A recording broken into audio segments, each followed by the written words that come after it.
Hello, I'm Anna, and welcome to my YouTube channel, where I talk about advice for working in the games industry, and also whatever the heck I want. And today that involves Neopets. But before I get started, a quick disclaimer. I'm a game developer. I don't make drama, tea, or commentary videos. There's already a cottage industry of those here on YouTube, and most of them are just rage bait, if I'm being honest. I'm making this video purely in a professional capacity as someone who has worked on a variety of intellectual properties, including RPGs. These opinions are my own, and please don't harass the people involved in the making, or lack thereof, we'll get to that later, of this TTRPG, okay? Please be normal, I'm off the clock. Now, if you're watching this video, you probably don't need me to introduce the concept of Neopets to you. It's basically a lodestone of the early internet. And, come on, this video is about a Neopets TTRPG. If you're watching this, I know you're old enough to be using retinol. But the thing that's really endearing about Neopets is the dedicated community that still plays the game. That's right, in the year of our Lord 2026, people still log on and do their dailies. I know because I'm one of them. In fact, I'm part of the Neopets Game Dev Guild,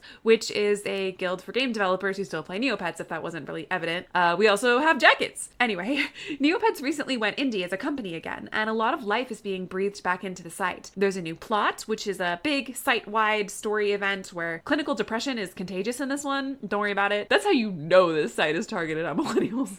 So when it was announced that Neopets was going to have an officially licensed TTRPG, it honestly just made perfect sense to me. A Kickstarter campaign was launched on July 12th, 2025, with the aim of raising $40,000, which, in my professional opinion, that's pretty low, right? This was the description. After decades as an online-only game, we're here to make an official tabletop role-playing game adaptation of Neopets.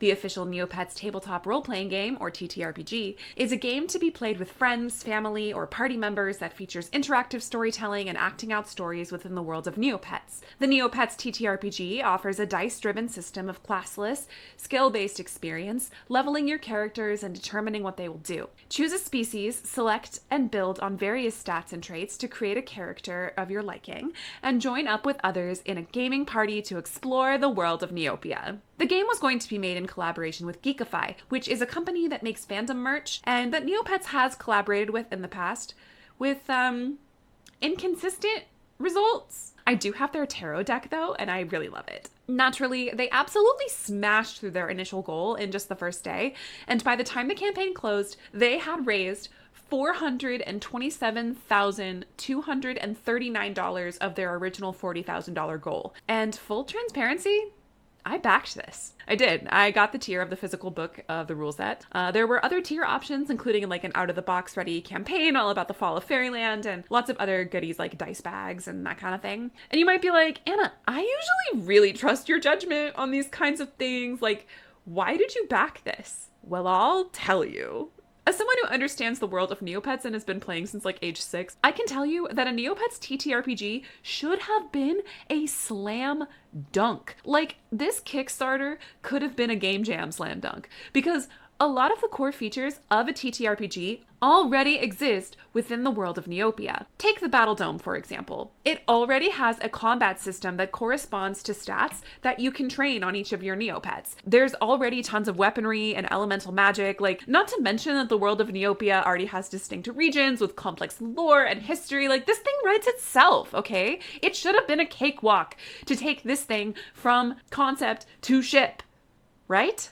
Well, there was basically radio silence from Geekify until February 4th, 2026, when they were like, yay, we're gonna do an open beta test, which is great. Love it. It's been a good while since we last heard about an update about a closed alpha, so I assumed that the game was effectively ready to ship, and they were just looking to work out a few of the kinks before finalizing the layout and sending things off to the printer and getting that final sign-off from the Neopets team, right? Wrong. In the update about the open beta, there was a link to a Google Drive document. Note that this link is now defunct. However, thankfully, someone uploaded a full copy of this document to the Internet Archive. I'll put a link to it in the description. Why did that link and document vanish, I hear you asking? Well, the playtest document was, for all intents and purposes, bizarre.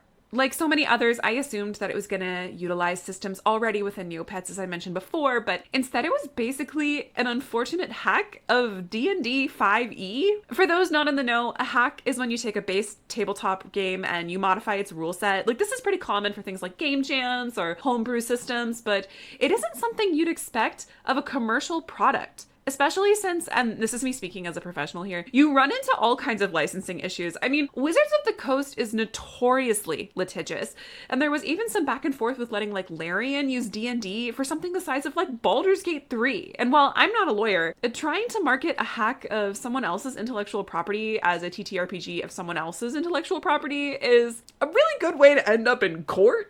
But it's not just that it's a hack, right? RPG fans immediately took issue with the fact that defense and endurance were different stats, but magic was a single stat meant to cover all social, intellectual, and magical roles. Like, imagine trying to get Eudora to agree to give you something and you have to roll magic.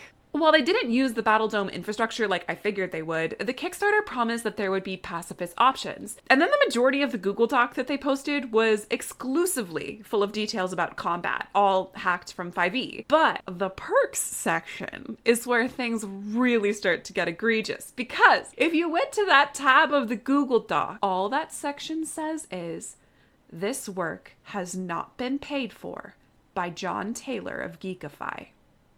What?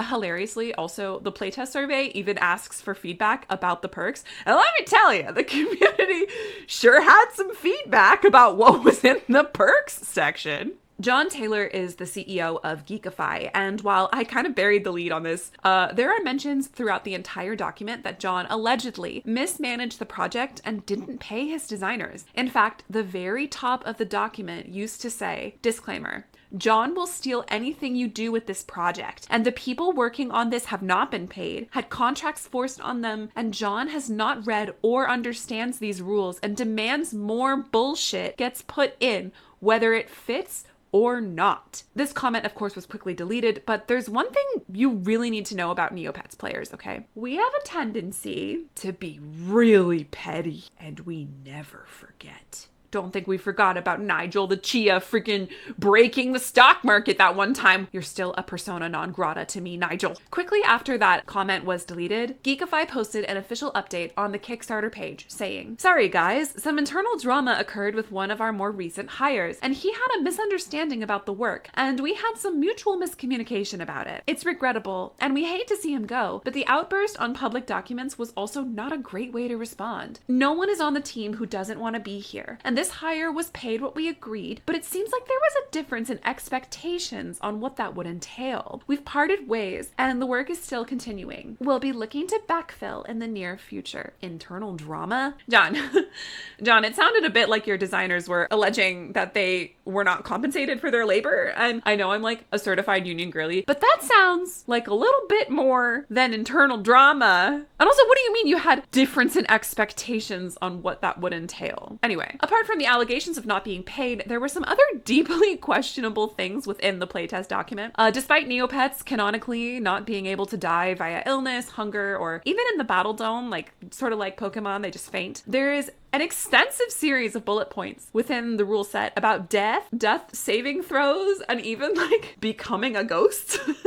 There's an entire section about gender and sexuality, which like, I guess, like Neopets often have different gendered appearances with things like the paintbrush colors, which is basically just what Neopets call skins. Like if you wanted to be a girl Neopet who uses the royal boy paintbrush, so they have like, you know, a more mask looking outfit, like that's fine. Sure. Who cares, right? However, the rule book also contains a section advising players to discuss things like how much romance and adult content the table's okay with. No, usually I think this is a really good thing, right? If you're playing a game like, you know, like VTM, like you definitely want to have that like spelled out. But Neopets is a game for children, and the Kickstarter was marketed as all ages. That's weird, dog. I don't know what to tell you about that. But there's other mentions of adult stuff, such as mentions of intoxication. But if I can direct your attention to the mentions of this Zafara in this sample session here, which says, he's obviously the rookie of the crew. He will blab about the probability of the magic in the bracelet,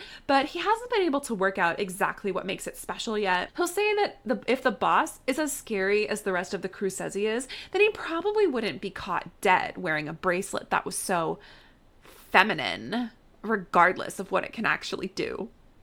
Did they just make that Zafara homophobic? As you can see, basically the entire open beta was a disaster, and the comments on the Kickstarter were absolutely blowing up, which is why on March 11th, just about a month after the document went live, backers were sent this: a notice of project termination.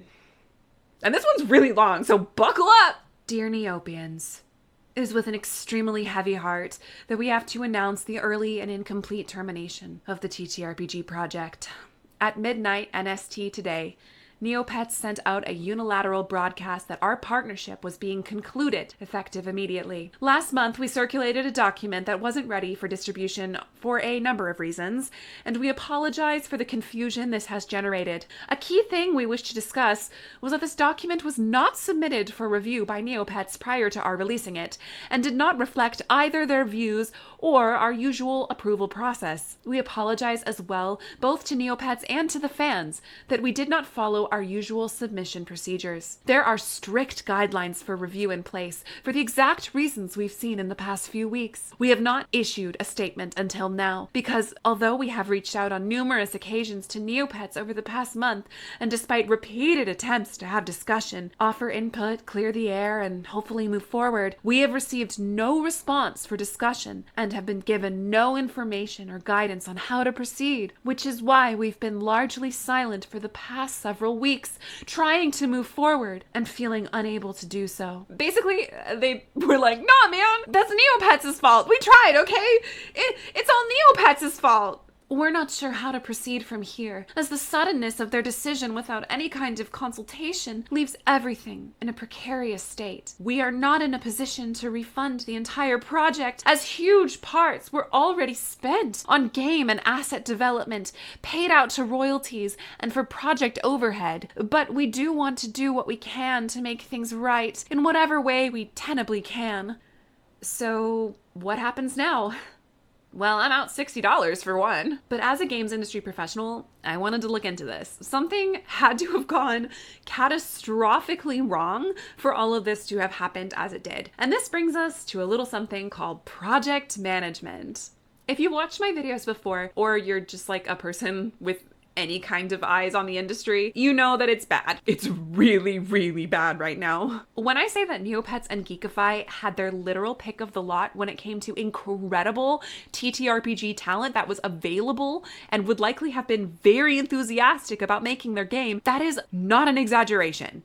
And yet, with a little digging, I saw the same thing pop up again and again. They mostly hired very young, inexperienced designers sourced from the Neopets community rather than looking for professionals who literally do this for a living. Now, that's not to say that a community member with no game design experience couldn't have made meaningful contributions. That's not true at all. But with the alleged leadership or lack thereof on this project, that makes it exponentially harder for that to have been the case. Good teams require strong leadership, both on the production side and on the creative side. Unfortunately, it sounds like the team hired to make this TTRPG had neither, and it's my opinion that they were essentially set up to fail. I truly feel for these designers whose comments I've been able to find in various places on the internet, from Discord to Blue Sky and even here on YouTube. Young designers saying that they felt taken advantage of, that they had no guidance, that their love for the world of Neopets was exploited, and they don't even have anything to show for it because the project was canceled. It's not ethical. And while it's easy to laugh about what a mess the project turned out to be, I also really want to remind you that there were real people whose labor was allegedly taken advantage of in this scenario, including me. They said they don't expect to be able to refund the project, so I'm out $60. That's grocery money, dude. John, what did you do with all the money? As of the creation of this video, there's only been one update, and it's basically just the project being like, people are being mean to me. They said, we understand there's a lot of frustration regarding the situation, as well as a lot of misinformation, and we are being inundated with comments and emails right now. We have expressed our intent to try to do at least what we tenably can. Bro loves the word tenably. What? To which I say, Where's the money, John? Is it true that you didn't pay your designers? Why did you release a public playtest beta that was unapproved by the Neopets team? Why did you let people comment on it? Why didn't you hire so many of the incredible TTRPG designers who are currently out there desperately searching for work? Why wasn't this the slam dunk that it easily should have been? And why did you set your team up to fail? Unfortunately, I don't expect any answers to these questions. I don't expect to see that $60 again. And worst of all, I don't expect that Geekify is going to learn anything from this. So many CEOs never learn from their failures because there's such little accountability in the games world, since our unions are still in their infancy, and so the most we can really do is sit at our computers and type, or make a YouTube video, I guess. So that's the story. Sure, it's funny in a dark way, but it's also sad. My heart goes out to those designers who were not given the guidance, leadership, and, allegedly, paychecks that they should have received. This is why a good producer is absolutely worth their weight in gold. And I've said it before, and I'll keep saying it. Games are made by people. And I'm sorry, I just can't get over the fact that Zafara was homophobic.